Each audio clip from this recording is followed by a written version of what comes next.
Oi, pessoal, sejam bem-vindos. Mais uma quarta-feira, mais um estudo bíblico aqui da nossa igreja.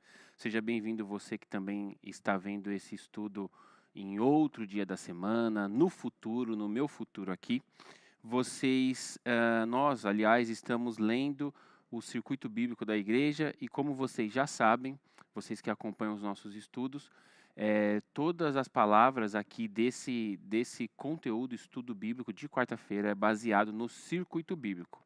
Esse circuito aqui, ó, circuito bíblico desse ano, nós estamos apenas na semana 5, então dá tempo de você entrar no site da igreja, www.church.churchofthecity.us, e lá você faz o download do circuito bíblico para você ler o Novo Testamento conosco. Nós estamos lendo o Novo Testamento esse ano.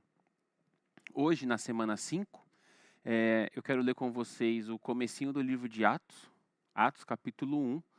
Nós vamos ler alguns versículos e aí a gente ora e volta para o texto para explicar um pouquinho sobre isso, sobre esse texto, tá bom? Vamos lá, ó. Abre a sua Bíblia aí, liga a sua Bíblia ou preste atenção na leitura, caso você esteja trabalhando enquanto me ouve. Atos capítulo 1, versículo do 1 em diante. Diz assim: Em meu livro anterior, Teófilo, escrevi a respeito de tudo que Jesus começou a fazer e a ensinar, até o dia em que foi elevado aos céus, depois de ter dado instruções por meio do Espírito Santo aos apóstolos que havia escolhido. Depois do seu sofrimento, Jesus apresentou-se a eles e deu-lhes muitas provas indiscutíveis de que estava vivo. Apareceu-lhes por um período de 40 dias, falando-lhes acerca do reino de Deus. Certa ocasião, enquanto comia com eles, deu-lhes esta ordem: Não saiam de Jerusalém, mas esperem pela promessa de meu Pai, da qual lhes falei.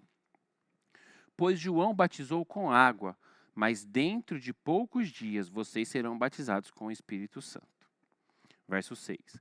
Então os que estavam reunidos lhe perguntaram: Senhor, é neste tempo que vais restaurar o reino a Israel?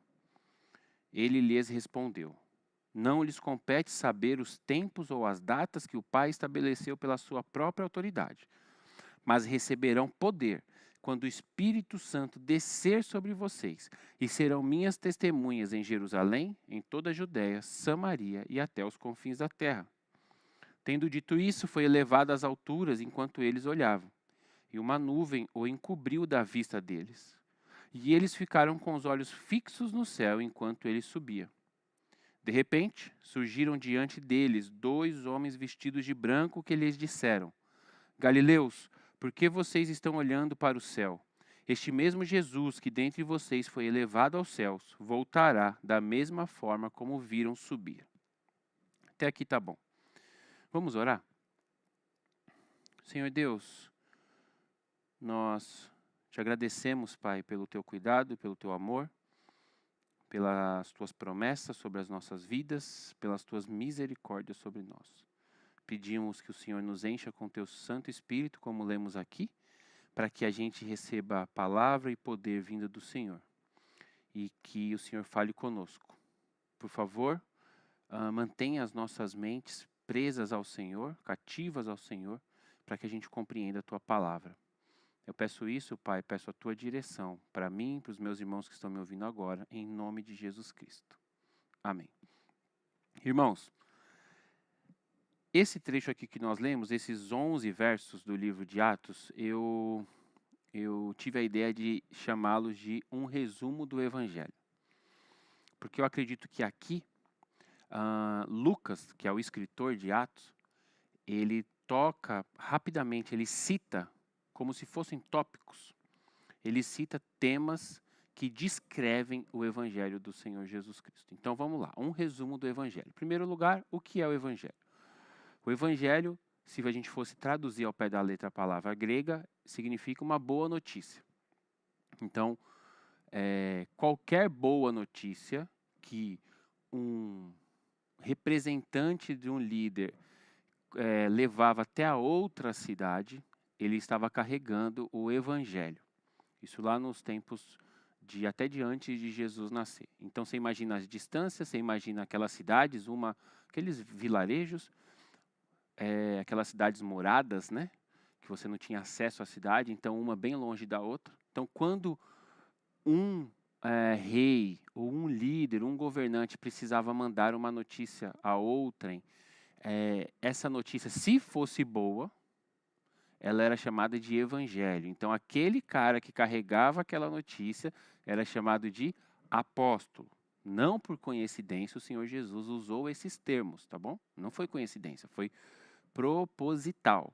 O Senhor Jesus estratégico no sentido de comunicar com a cultura. Tá bom, então o evangelho é uma boa notícia. Nós aqui sabemos que o evangelho para nós, a boa notícia que nos alcançou, é a pessoa do Senhor Jesus Cristo. Mas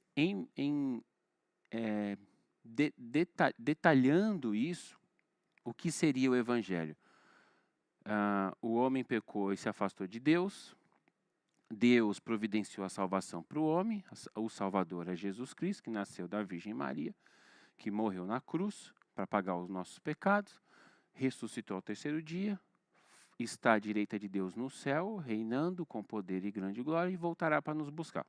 Então, essa linha do tempo, essa timeline, seria o Evangelho.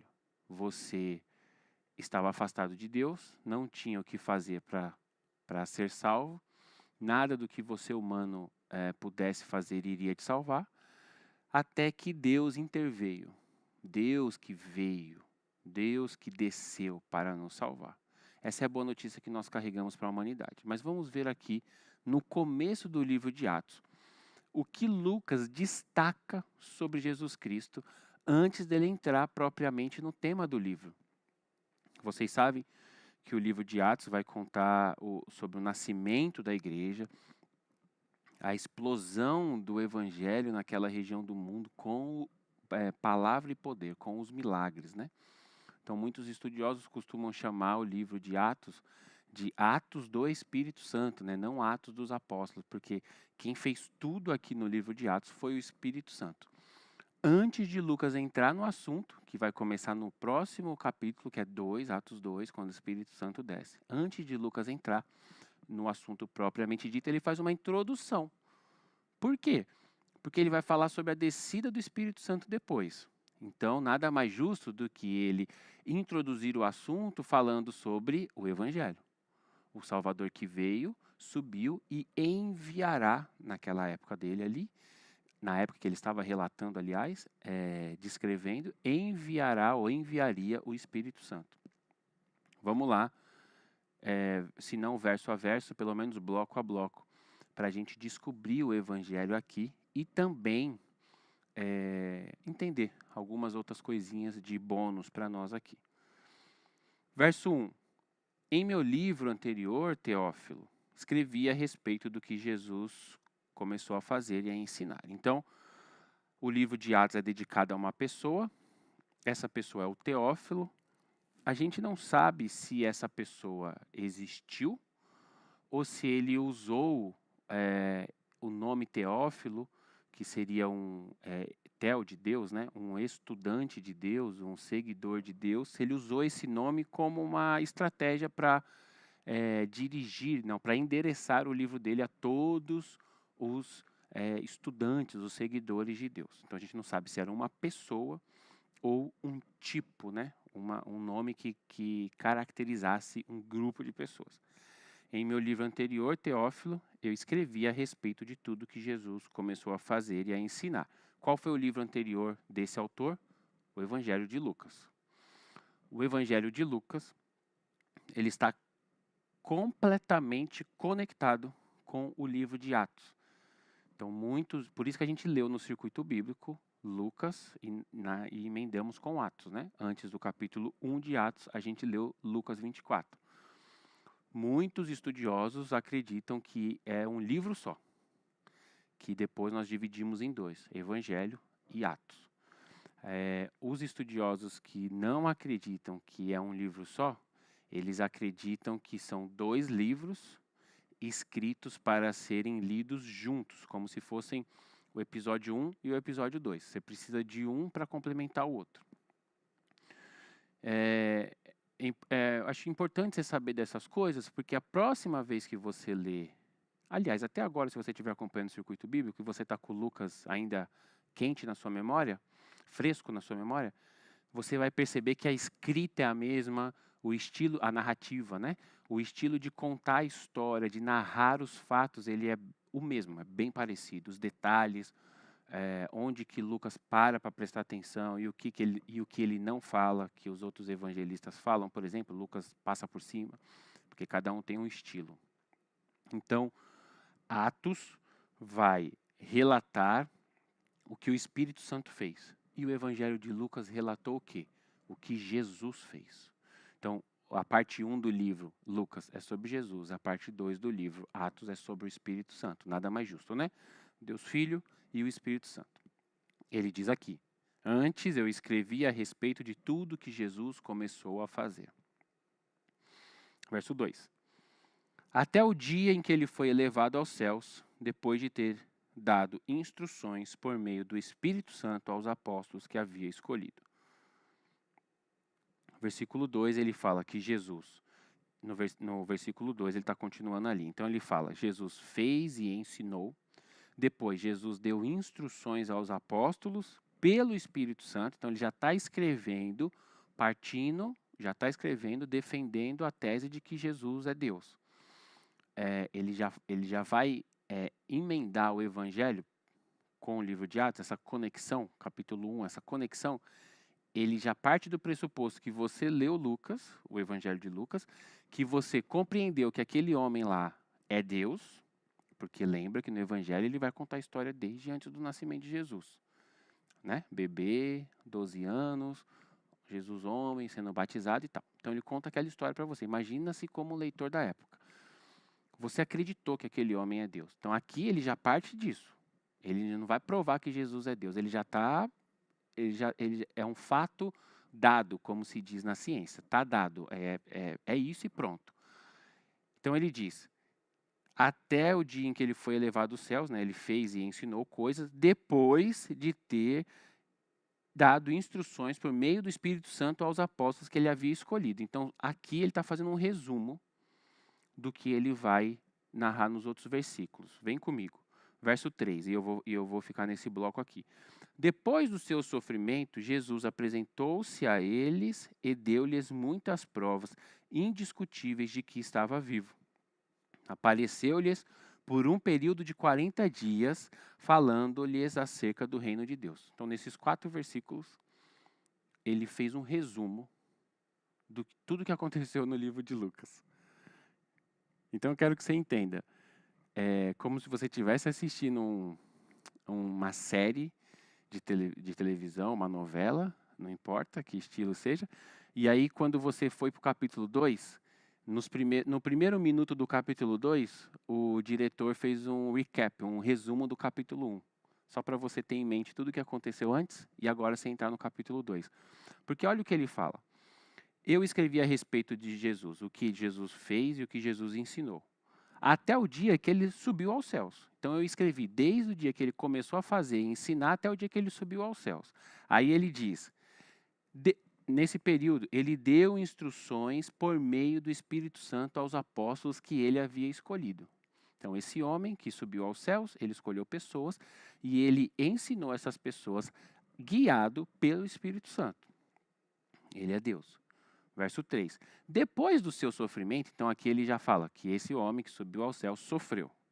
Depois do seu sofrimento, Jesus apresentou-se a eles e deu muitas provas indiscutíveis de que estava vivo. Então Jesus sofreu.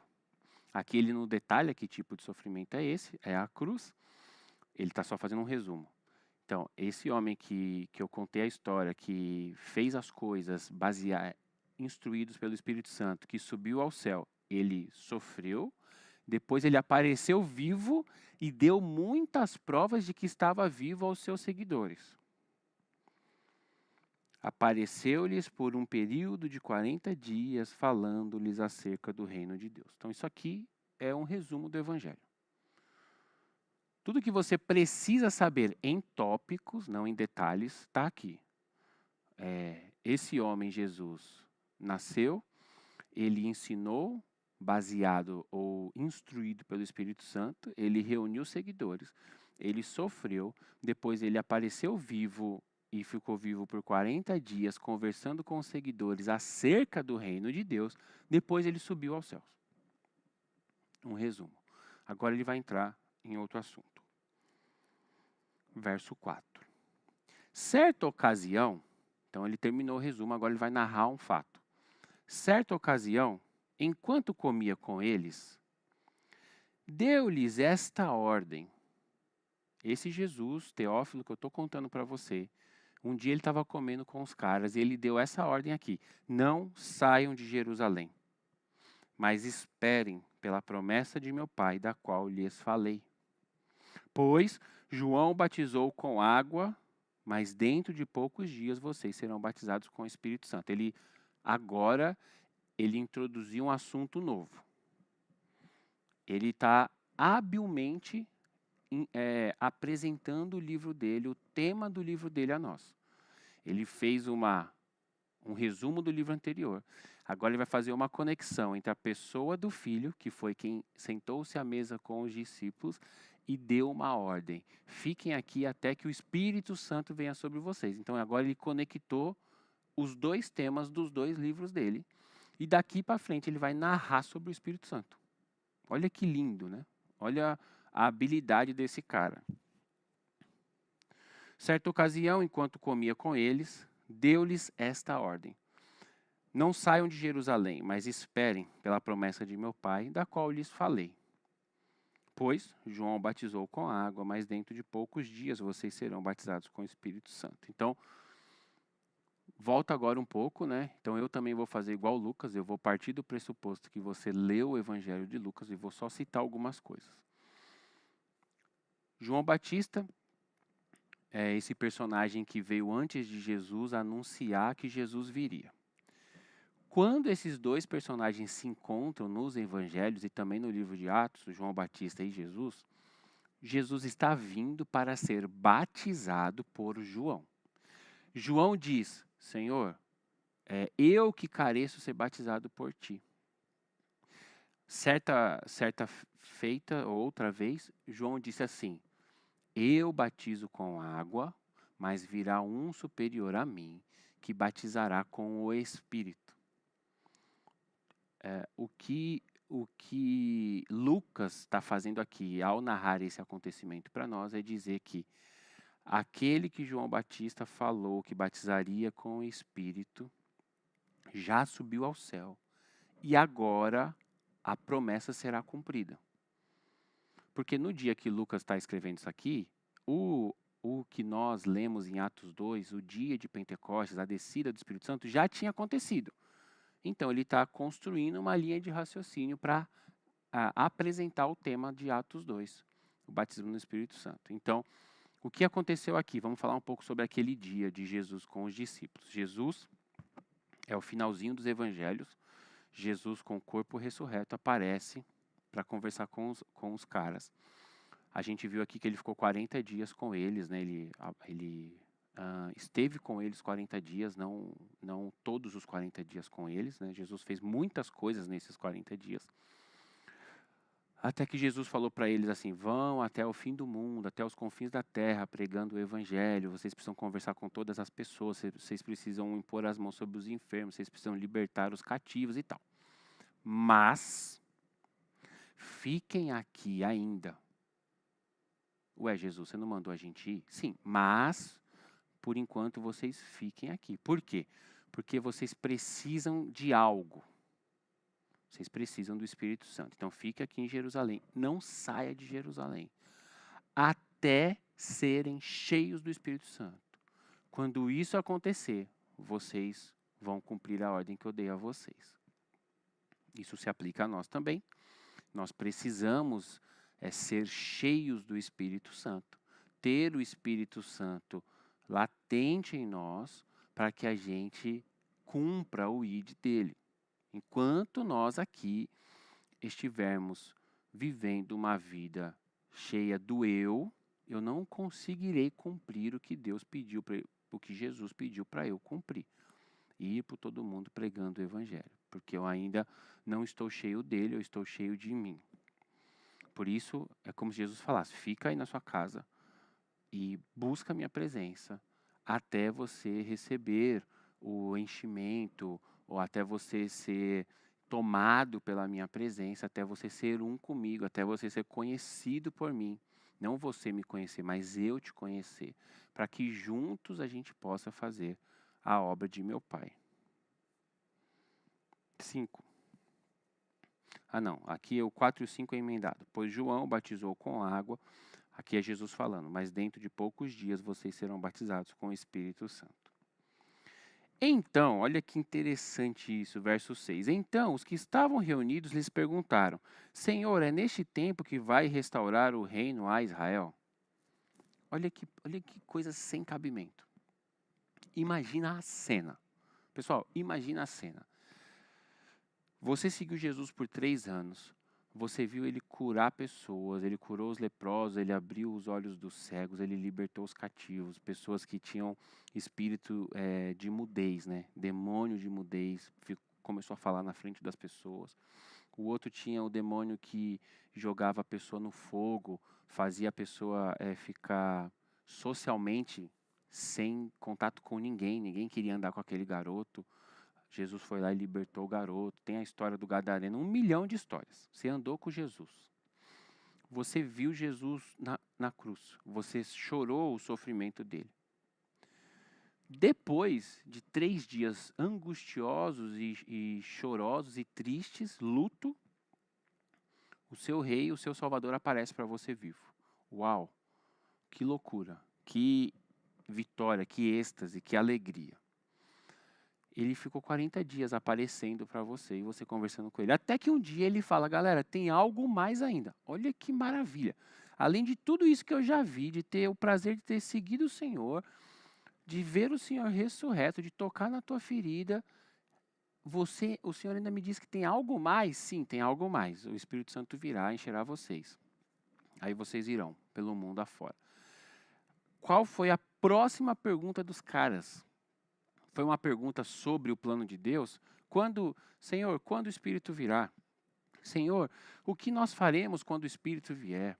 Senhor, o que é necessário que eu faça para o Espírito vir? Foi isso? Não, foi nada disso. Eles perguntaram: Senhor, quando que o Senhor vai restaurar o reino a Israel? Completamente humanos, cheio de humanidades, preocupado com a política local. Estavam preocupados com o reino de Deus? Não. Estavam preocupados com salvar vidas? Não. Estavam preocupados com evangelizar o mundo? Não. Estavam preocupados com o quê? Israel reinar, pisar na cabeça das pessoas. Porque essa era a visão deles daquela época, igual à sua. O Senhor Jesus aparece para você num culto gracioso, você cai diante dele, aí você pede alguma coisa para você. E aí Jesus, tipo assim, como se ele falasse: uau. Irmãos, Jesus promete o Espírito Santo, que é Deus, para os caras. Jesus promete enviar Deus para os caras. E os caras estão preocupados com coisas humanas. Isso aqui é um alerta para a gente. Isso aqui é um alerta para a gente. Nós não podemos buscar ser cheios do Espírito Santo para ter coisas. Nós não podemos buscar ser íntimos de Deus para ter relevância, para ter influência, para ter dons. Não, porque você continua usando Deus para o seu prazer e o seu destaque. Você deve buscar ser cheio do Espírito Santo por amar o Espírito Santo. Por amar o Deus da obra e não a obra. Por amar o Deus da obra e não o resultado da obra. Aí ele continua. Vou ler de novo a pergunta dos caras. Interessante que Lucas coloca assim, ó, então, ou seja, eles ouviram isso, então eles perguntaram: Senhor, é neste tempo que vais restaurar o reino a Israel? Aí Jesus respondeu: não interessa. Jesus falou assim, ó, não lhes compete saber os tempos. Mesma coisa, irmão, não te interessa isso. Isso aí é coisa do Pai, é o que Jesus está falando, né? Não lhes compete saber os tempos ou as datas que o Pai estabeleceu pela sua própria autoridade. Não interessa para você. Quando que Deus vai mudar tal governante? Quando que vai cair aquele sistema e vai vir um outro sistema? Não interessa para você, embora a gente queira que os sistemas e as pessoas que a gente acredita governem, reinem, vençam, não te interessa. Quem tem os poderes do mundo nas mãos é Deus. Mesmo o diabo tendo o sistema, Deus está acima. Quem é acima de todo o principado, toda a potestade, que são espíritos, né, nas regiões celestiais, que governam os poderes humanos, quem está acima de todo nome, todo principado, toda potestade, é Jesus Cristo. Então, Ele que sabe dessas coisas, não somos nós. Aí Jesus responde para os caras: não interessa para vocês saber os dias. Mas é graças a Deus, né, que Jesus é paciente e amoroso. Porque Ele continua no plano dele, Ele não se deixa levar pela pergunta cheia de humanidade de nós humanos, né? Porque o que você espera de um humano? Humanidade.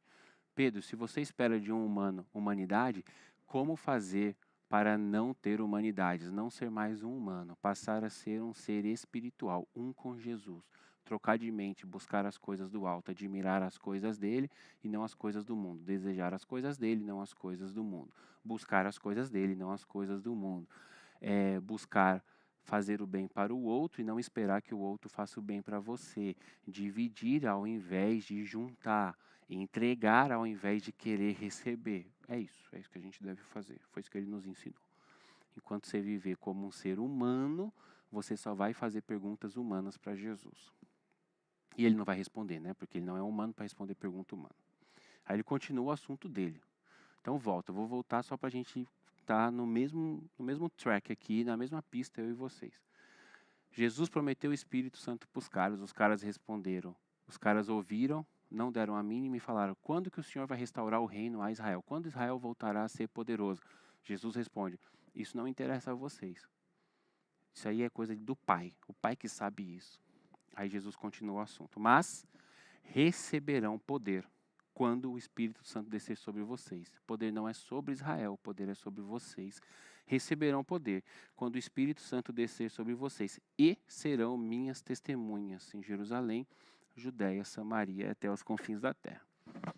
Antes, Lucas escreveu que Jesus falou para eles não saírem até receber. Aí Jesus complementa: vocês vão receber, aí vocês saem. Sai para quê, irmãos? Para governar, para reinar? Não, para ser testemunhas. Vou ler de novo. 8. Mas receberão poder quando o Espírito descer sobre vocês e serão minhas testemunhas. Para que você deve pedir o Espírito Santo? Para ter dom de cura? Não. Para falar em línguas? Não. Para expulsar demônio? Não. Para que ou qual a função do Espírito Santo em você? Tornar você uma testemunha de Jesus. Testemunha é quem viu ou ouviu algo. Você não viu a cruz.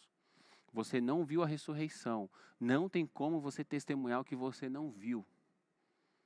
Então você precisa de alguém que esteve lá em você para que você testemunhe. Quem estava lá? Deus. O Espírito Santo vem sobre você. Você se torna uma testemunha. Aí as pessoas ensinam por aí: existem evidências para você saber se uma pessoa foi cheia do Espírito Santo ou batizada no Espírito Santo, como é o termo que eles usam, ou se a pessoa recebeu o Espírito Santo, e a evidência é essa daqui. Aí uns vão dizer que a evidência do enchimento do Espírito Santo é falar em línguas, outros vão dizer que a evidência é operar não sei o quê. Irmãos, a evidência, você é uma testemunha. Se você passa um dia da sua vida, 2, para eu ser misericordioso com você, se você passa 2 dias da sua vida e você não fala daquilo que mais te impactou, que é a cruz e a ressurreição, e a salvação, e todo esse pacote, você não é uma testemunha. E se você não é uma testemunha, biblicamente, você precisa entrar no seu quarto e clamar para o Senhor Deus te encher. Por quê? Você já viu quando junta, eu tô naquela fase, né? Como ser humano, eu estou na fase de que eu tenho meus filhos e os meus amigos têm filhos. Então a gente senta à mesa e fala do quê? Dos filhos. 70%, 80% do nosso assunto é sobre os filhos. Ou o que eles estão fazendo, ou como eles são bonitos, ou qual é o trabalho que eles estão dando, ou a aula nova que eles estão fazendo, ou me ajuda a fazer isso aqui, me ajuda em oração por isso aqui, ou como você fez isso aqui, ou a viagem que a gente fez, e como que você fez no avião com a criança, e na praia, e como que você viaja, você procura os pronto-socorro que estão perto do lugar que você está, como que você se prepara. O assunto vai para vários lugares, mas sempre gira ao redor das crianças. Por quê? Porque nós somos testemunhas do crescimento delas. E a gente quer que o mundo saiba que os nossos filhos são os mais bonitos, os mais inteligentes ou os mais espertos. Você sempre vai arrumar uma coisa para você elogiar o seu filho para um outro alguém, porque você é testemunha do crescimento dele. A pergunta é: você tem sido testemunha da cruz, da ressurreição, das misericórdias que se renovam todos os dias sobre a vida dos pecadores, da graça que pode alcançá-los? É isso, esse é o ponto. Receberão poder quando o Espírito Santo descer sobre vocês. E aí vocês podem ir pelo mundo sendo minhas testemunhas. Enquanto isso não acontecer, não saia pelo mundo, fica aqui. Porque você não tem condições de testemunhar do que você não viu. Fique em Jerusalém. Aí alguém levanta a mão e fala: Jesus, tudo bem, a gente vai ficar aqui. Até quando? Aí ele fala: até o Espírito vier. Quando o Espírito vier, vocês terão poder para serem testemunhas. Aí vocês poderão sair. E a gente achando que o Espírito Santo viria para que nós pudéssemos fazer coisas. Irmãos, Deus não precisa de você para fazer nada. Ele pode fazer tudo, Ele criou tudo. Nesse exato momento aí que você está ouvindo esse áudio, você está vendo essa mensagem, tem uma águia voando por aí, tem uma baleia nadando no fundo do oceano, tem animais que você nunca viu, em lugares que você nunca foi, mas eles estão lá, eles existem porque Deus criou por o bel prazer dele, só porque Ele gosta de criar. Ninguém nunca nem viu uma espécie X que está em um lugar Y lá.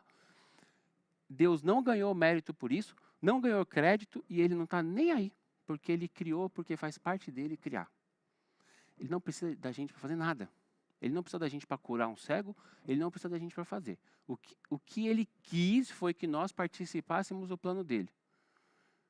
Por isso você precisa do Espírito Santo, por isso você precisa pedir o Espírito Santo, para participar do plano dele. Então você vai ouvir qual é o plano dele. Ide por todo mundo pregando o evangelho. Quem crer e for batizado será salvo.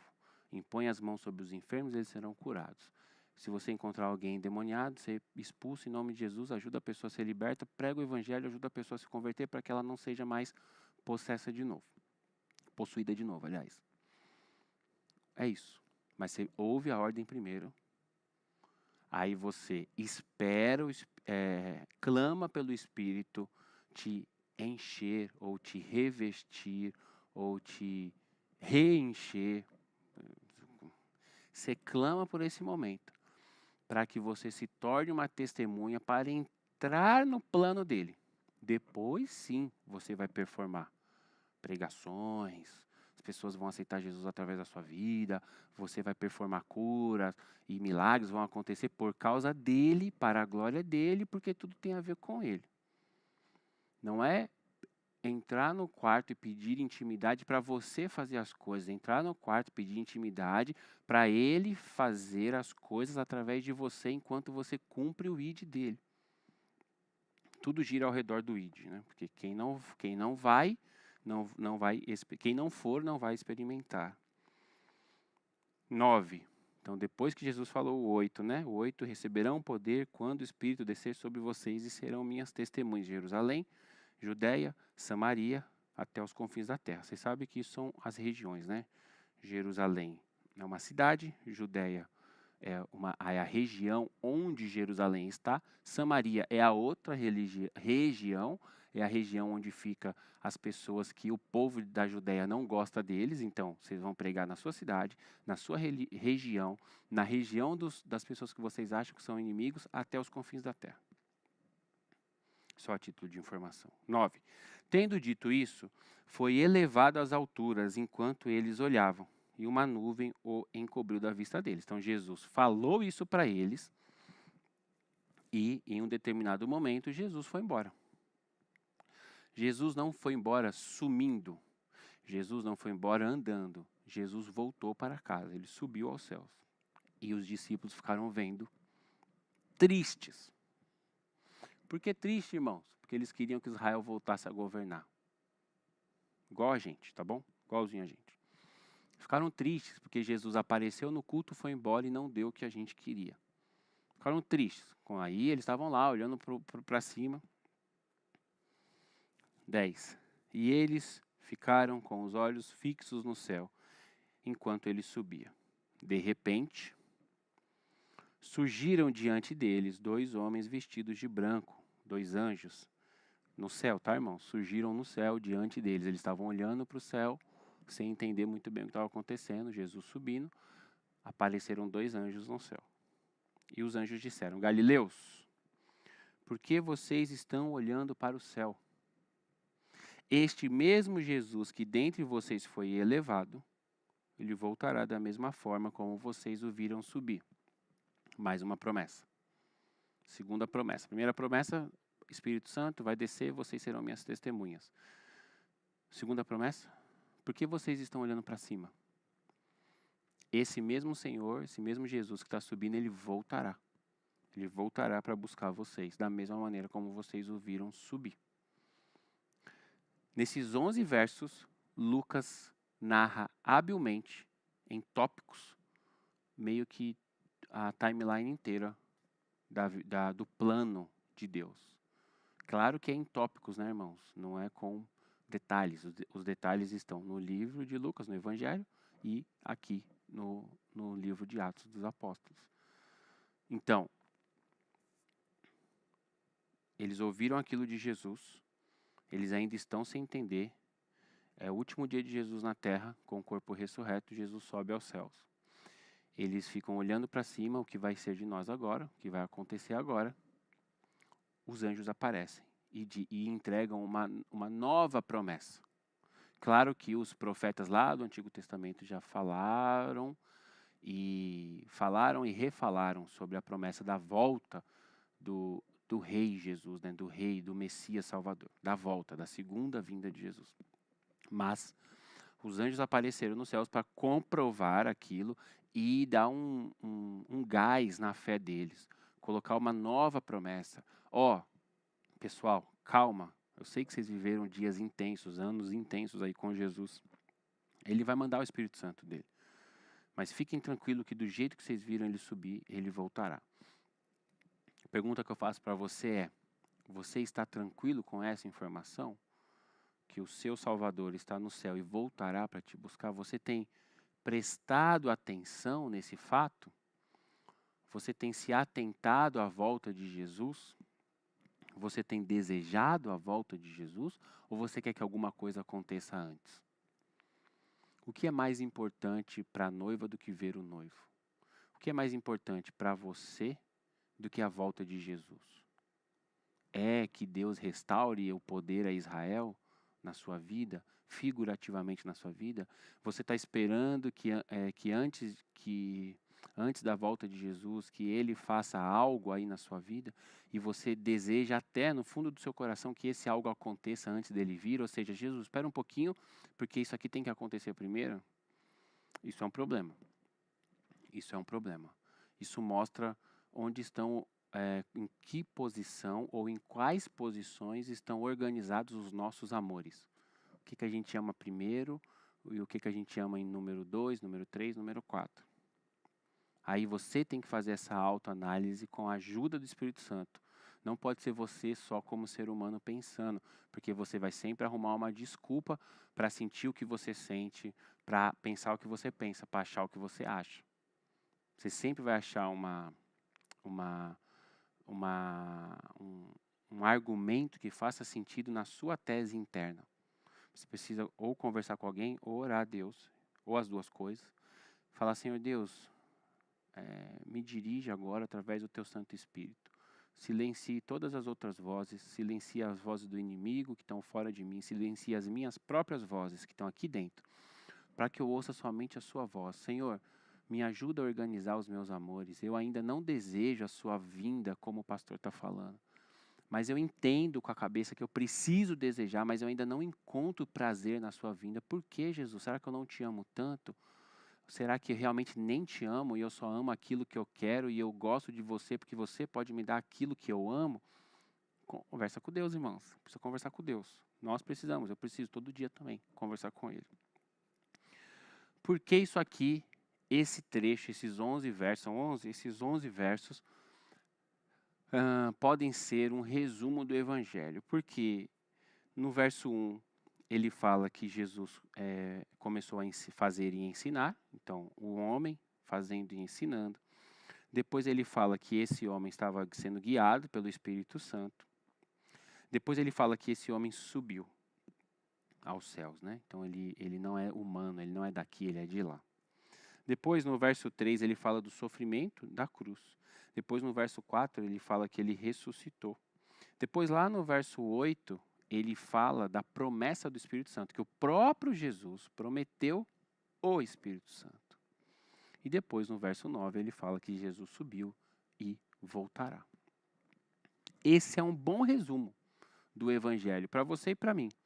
Então, se você tem dúvidas de repente, o que falar para as pessoas, ou quando você se pergunta a si mesmo, será que o que de fato é o Evangelho, né? Que história é essa, né?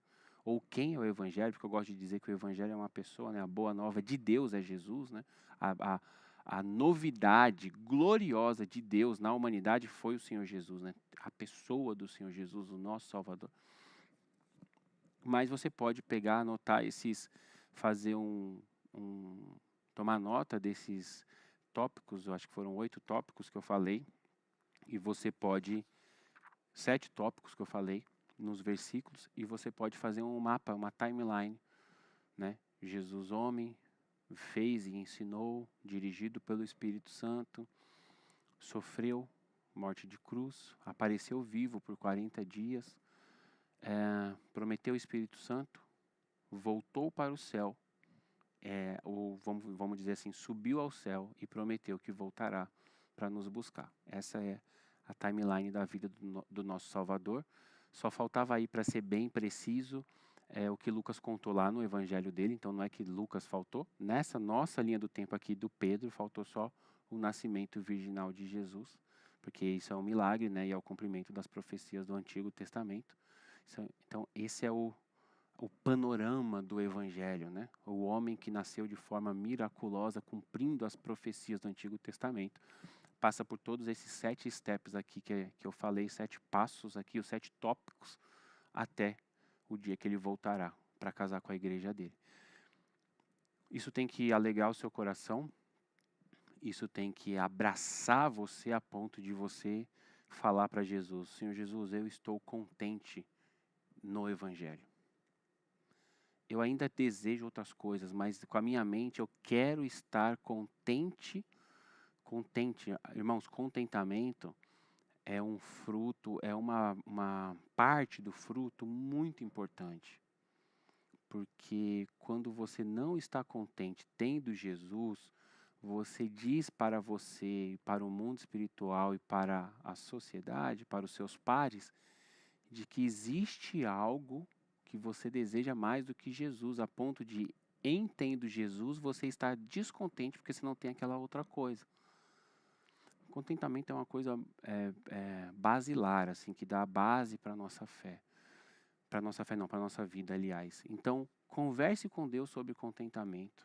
Fala: Senhor, eu sou sincero em dizer que eu não sou contente, mas eu quero ser contente no Senhor com o que eu tenho. Eu acho que eu só serei contente quando eu tiver aquilo. Eu sinto que eu só serei contente quando eu tiver aquilo. Mas eu entendi com a minha cabeça que eu preciso ser contente tendo o Senhor enquanto não tenho aquilo. Então me ajuda. Por isso a gente precisa rasgar o nosso coração diante de Deus. E por fim, você conversar com Jesus para que Ele envie o Espírito Santo sobre você, um revestimento, uma experiência transformadora, não para que você performe dons, mas para que você seja uma testemunha. para que você tenha o seu caráter transformado, a sua mente transformada e você possa testemunhar do seu Salvador para as pessoas, tá bom? Eu espero que vocês orem nesse sentido e que de repente vocês possam até ter a oração de vocês mudada, para que a sua oração seja mais sobre Ele, sobre o plano dele, do que sobre restaurar o reino a Israel ou sobre restaurar de você o que você acha que você precisa, tá bom? Que Deus te abençoe em nome de Jesus. Tchau, tchau.